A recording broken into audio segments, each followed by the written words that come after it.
exciting about today is that irregardless of how your hog did yesterday, today is a new opportunity for you to challenge yourself, to compete in showmanship, and hopefully earn your way a top spot in this competition.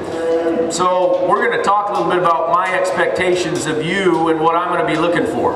Okay? And those of you that listen carefully, those of you that put what I say this morning to use in the ring, you're going to be more successful in this competition.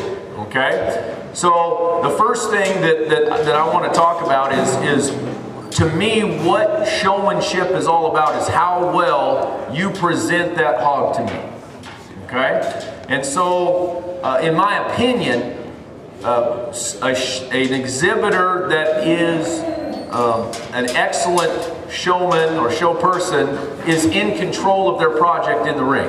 Okay? Because as a judge, ultimately, I want to see all the views of that hog. I want to see a front view, I want to see a side view, and I want to see that hog drive away from me or walk away from me. Okay? And typically, when a hog is riding the fence line or stuck in a corner or on top of my feet, that doesn't give me an ample opportunity to evaluate all the views of that hog. Okay? Now, I'll say this, that typically, if you haven't worked with your hog before now, you can't train him to really get into this ring and be poised and nonchalant. Okay? It does require a lot of work outside of here.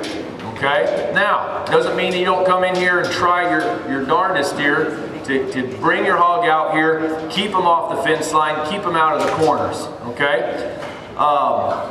One thing, and I'm probably more flexible, more lenient than a lot of judges, I don't care what you use as a tool. I don't care if you use your knees, your hands, whatever. I think you need to be able to control your hog.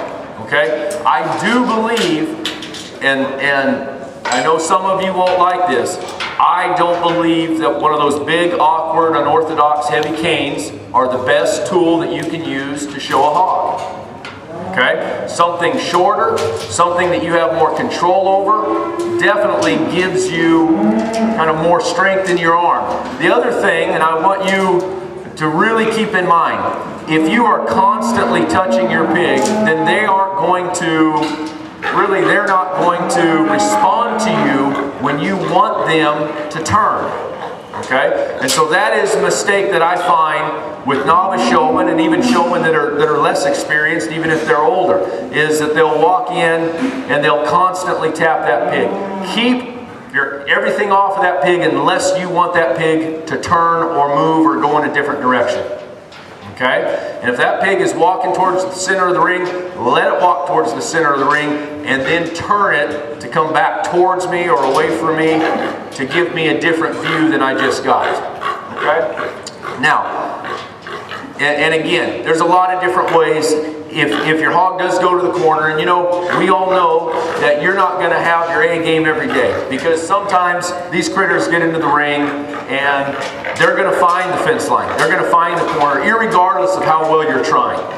And I can tell, effort level, who's trying hard, and who's working at it. But if you need to get in there with your knees and use your hand and push them out of the corner, that is absolutely okay.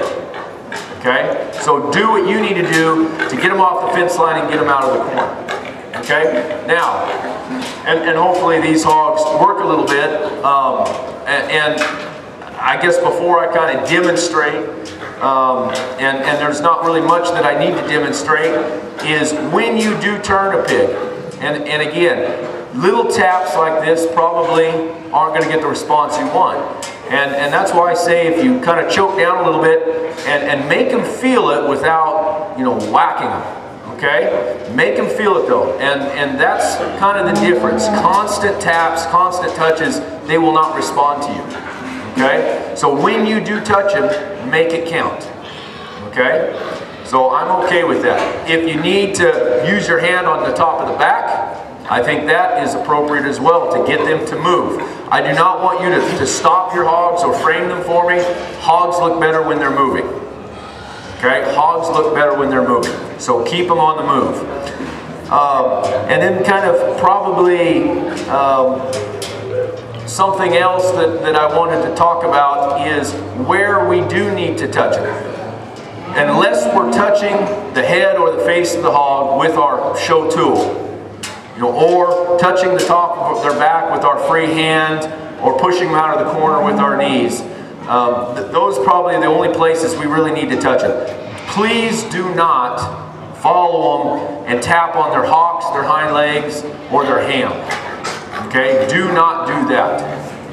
Okay? So you can touch their face, up around their nose to get them to turn. You can touch them in the middle of the back with your free hand. That's all good. Please don't hit them on the hind legs or in the ham region. Okay? So, are we